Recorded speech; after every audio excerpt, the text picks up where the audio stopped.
Hey everyone, I hope you're doing well. It's Tom here. We're going to be looking at another meal with Jesus again today from the Gospels. And as Lent continues, we're getting very close to the events of Holy Week now and of Easter weekend. And we know that because it's in our calendars. But Jesus knows it too here in the passage that we're going to look at. He knows what's coming. So we're looking at Luke chapter 22, verses 7 to 20. And I'll read those for us now. Then came the day of unleavened bread, on which the Passover lamb had to be sacrificed. Jesus sent Peter and John, saying, "Go and make preparations for us to eat the Passover." "Where do you want us to prepare for it?" they asked. He replied, "As you enter the city, a man carrying a jar of water will meet you. Follow him to the house that he enters, and say to the owner of the house, 'The teacher asks, where is the guest room, where I may eat the Passover with my disciples?' He will show you a large room upstairs, all furnished.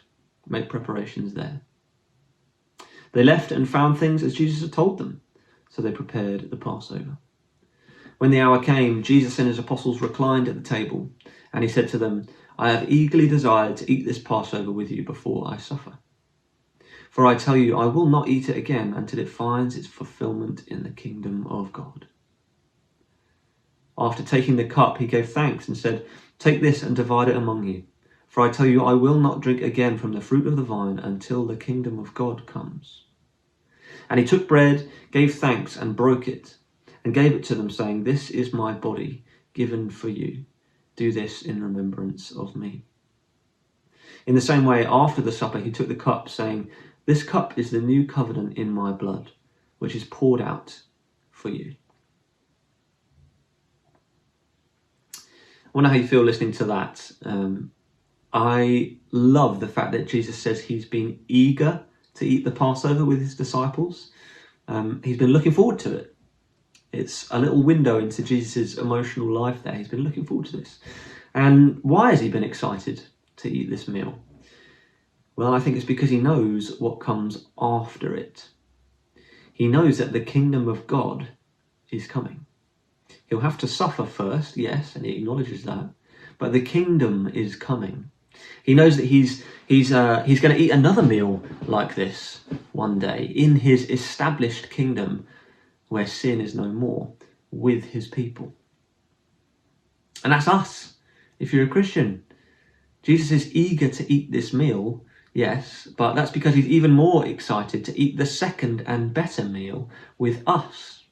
He's got the date in his calendar when we'll be with him, we'll celebrate with him and with each other. No more pain, no more suffering, no more sickness, no more evil, just perfect, true life with him. And we'll be there around the table with him. Don't know when you're watching this in your day. Maybe you're watching it first thing, maybe you're watching it late at night, I don't know. We're all busy, we've got lots going on. But we can rest in that knowledge today that that's what's coming. We're going to be with Jesus at the table. And we can rest in that because it's a promise that Jesus has made, sealed by his own blood. Verse 20, "This cup is the new covenant in my blood, which is poured out for you." It's a covenant, an agreement or a contract. It's secured and promised in his own blood. See, this future is certain hope, certain future. Jesus has poured out his blood to achieve it for us, and so it shall come to pass. We will be there with him, with each other, seated around his table. But we easily forget, don't we? Our heads are easily filled with everyday stuff, with the mundane, and that's understandable. And Jesus knows that.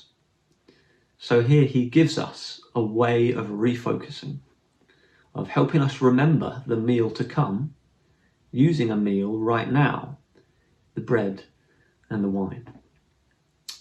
See, communion isn't just some ceremony or nice little thing that we do every month at church.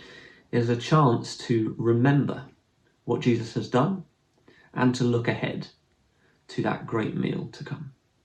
It's a kindness given to us by Jesus because he knows we're easily distracted and forgetful, and so he gives us this earthy real, everyday thing to help us with bread and with wine. And as we use these very normal physical things, we take part in a supernatural event that is to worship God as we remember and as we anticipate what is to come. So I just want to give us space today to do exactly that. I don't have bread and wine with me now, but we can still take space to look back, remember what Jesus has done, and to look ahead to what is coming. I hope that blesses you today, and take that with you as you go into whatever you've got in your day.